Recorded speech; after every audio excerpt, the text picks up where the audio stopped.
All right, welcome back. Welcome back, occult friends. Just showing off my bookshelf. I've had my books in a box, and finally I got sick of going through the box trying to keep them all hidden and perfect. I need them now more than ever. And, if you have books, as many as I do, this is not even, I've got a same amount in the box still, but these are my books that I use on a regular basis. I'm sick of pulling them in and out. You can see all my tarot collections here. I've got so many tarot decks now that it's ridiculous. Oops, I rest my case. They're just falling out. I have to find a better way to organize these.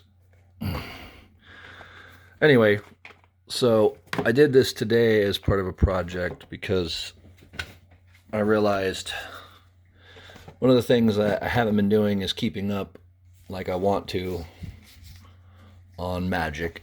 And if you don't have your stuff available, and if you don't know where you can find stuff, if you forget what the hell you even own, it really defeats the purpose of having it. I might as well put these all up for sale on eBay if I'm not going to use them. So these are my statues. Mother Hecate, Mother Kalima, Mother Lilith. I made a modest altar up here with just candles and wine and a little Catholic saint. My rings moving around because of the vibration. Wish I could say it was phenomenon. It's not. So, I made this inside altar, this dedication to magical books, because you really do need a great amount of reference when you're getting into magic. I mean, I've obviously got so deep into it at this point that it's almost like I'm drowning in information. I'm drowning in the infinite ideas and ways you can use all the different systems. I don't know if you can get a better look here, but I have books on all various subjects, but really the focus for me has always been black magic and historical grimoires. So if you look down here, I've got a lot of hardback books, a Stephen Skinner collection, of course, my Crowley collection, which is very precious to me, my book for Magic and Theory and Practice, probably favorite book of all time. And I have all the classics, the Necronomicon, uh, Picatrix. I'll be doing reviews on all of them at some point. I've got a lot of the new magicians material. I like S. Connolly a lot. I've talked about her before. If you check out tarot decks, you can see I collect the more masculine decks. Um, to me, it's really difficult. It's really difficult to find uh, decks that resonate with a masculine person, and you know, just trying to find a deck that doesn't feel like it's made for fairy goddesses. Okay, because that's basically what I see when I look at tarot decks. A lot of them are very cheesy. Like, this is a pretty badass deck. It's actually a pretty dark deck. It's called it is called Ghost and Spirits Tarot. I don't think I've ever even done a reading with these cards. They're so dark. They're like dark on a black magic level that it's like, okay, I don't even want to use these cards. They're too much. Best deck, one of the best decks you can buy if you're going to get into tarot is this deck right here. This is the Hermetic Tarot. I don't use it because I accidentally used the Devil and Death card in a spell and disposed of the spell with the cards, forgetting to retrieve them. But it's okay. It was worth it. Um, it retails for around $20. I just need to order another one. I had a friend give me the small version of the Rider-Waite Tarot. It's the one and only used deck I have. I think I have another deck that's an animal deck that was given to me by someone that was dear to me that I don't even keep out. I keep it out in my temple. So far, I've enjoyed all of my collecting. I get something out of it, all of it, the pictures, everything, the inspiration that's on these cards. When I do my readings, I feel like I have everything I need, to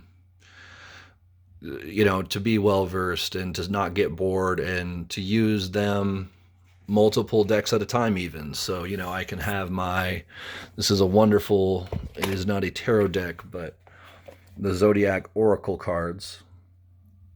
They're awesome because it has the Earth, Air, Fire, and Water card. It has the Zodiac card and I believe the planetary cards all in one deck. So it's really cool for using as a magical aid.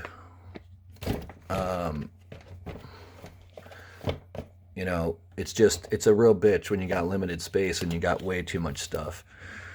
So anyway, I wanted to check in with you guys and let you know that all the stuff that I have, it's because I'm in love with the subject. It's because really I'm a student. I'm a studier. I'm a person that wants to know more, and I'm also the kind of person that wants to get the kind of knowledge that you can't get from books, and that's why I work with spirits, because they're simply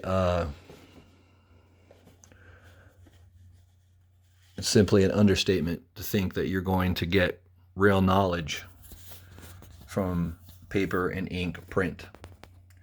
You can get close, but you're not going to get anything even remotely close to what you would get when you start receiving psychic information from these spirits. It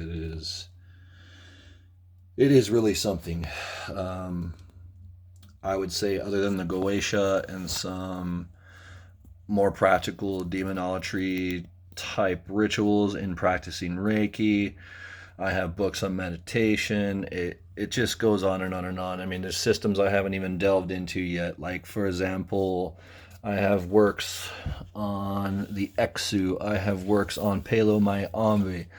I have just a ridiculous amount of resources. And when the sad part is that most of this stuff is on the internet. The big difference is if you really work a book, like here's a bitchin' book that I just got. It's called Living Spirits, A Guide to Magic in the World of Spirits. This is a very thick tome. It covers a lot. It would be an amazing beginner's book. I recommend that book.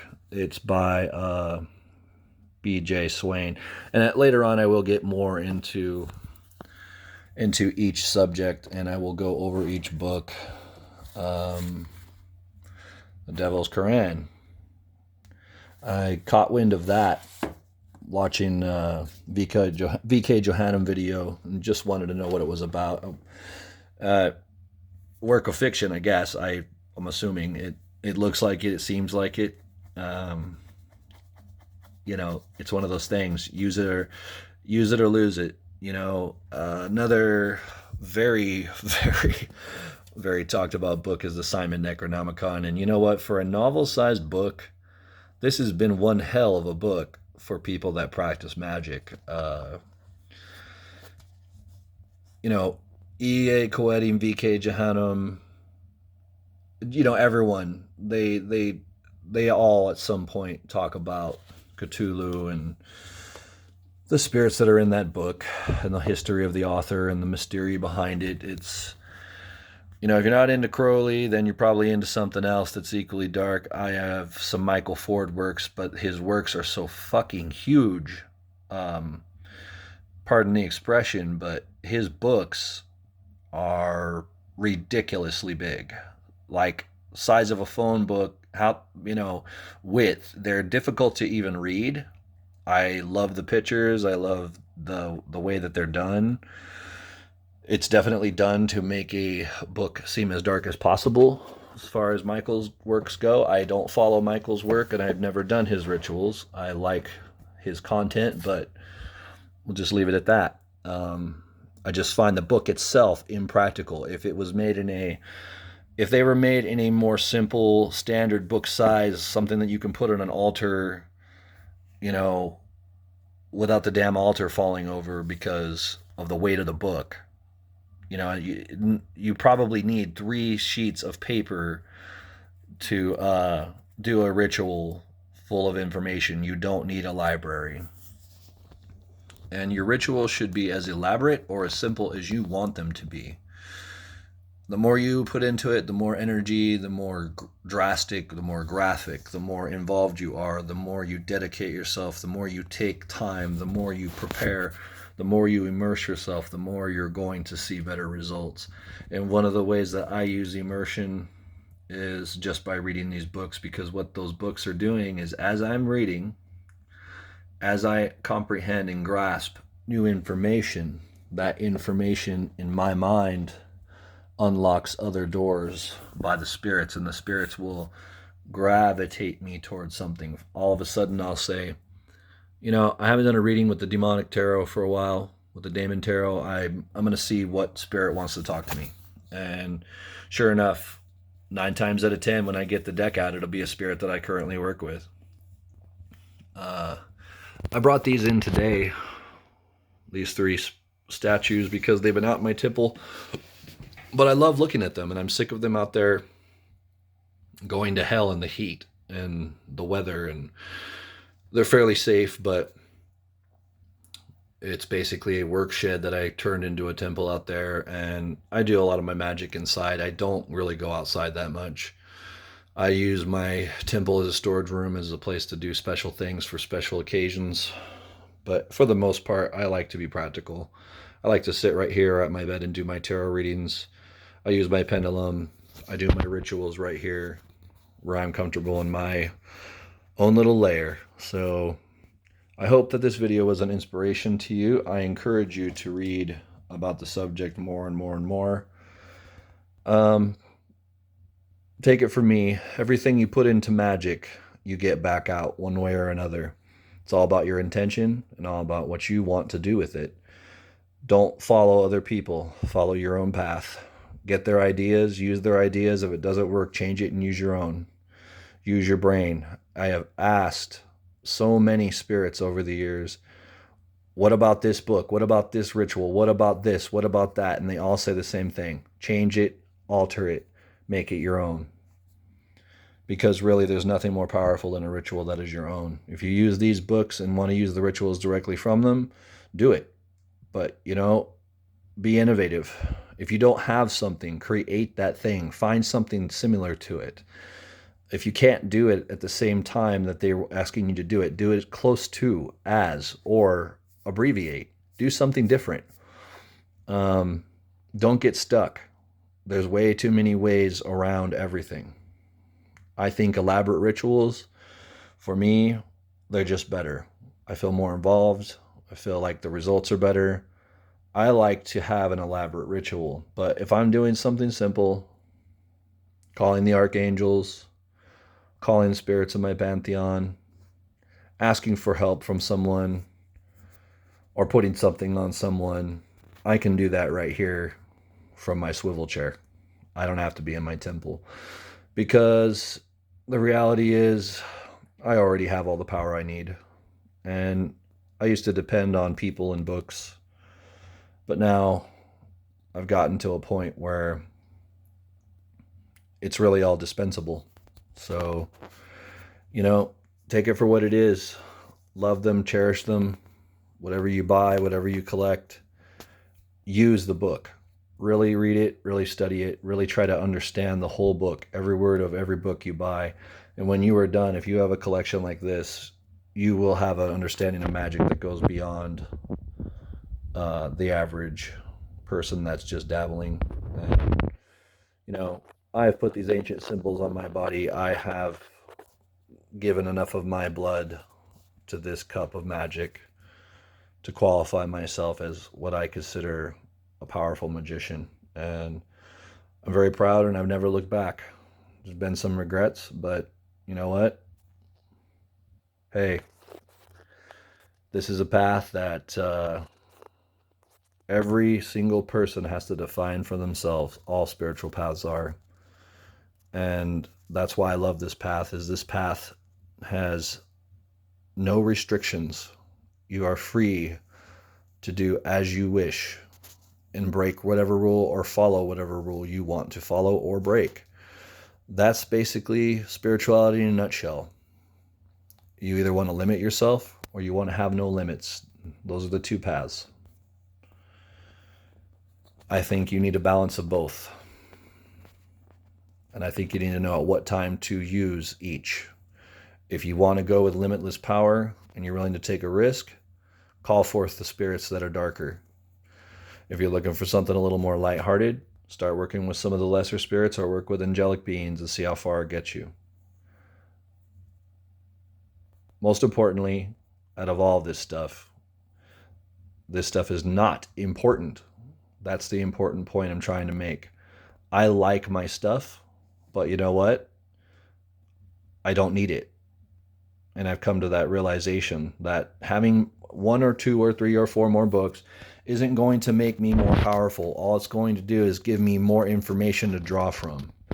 And honestly, there's some of these books that are copies of books. I have 4 or 5 different copies of the Goetia, okay? Because they're all different. Even in Michael Ford's book, he has his own version of the Goetia. All right? So, anyway, I could go on forever about books because obviously if you're an occultist, you're going to be into books.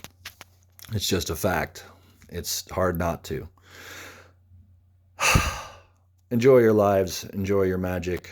Enjoy my channel. Please leave comments. Please give me a thumbs up. Please subscribe. And let me know what ideas you want me to talk about for magic. I know a lot about it. Thank you.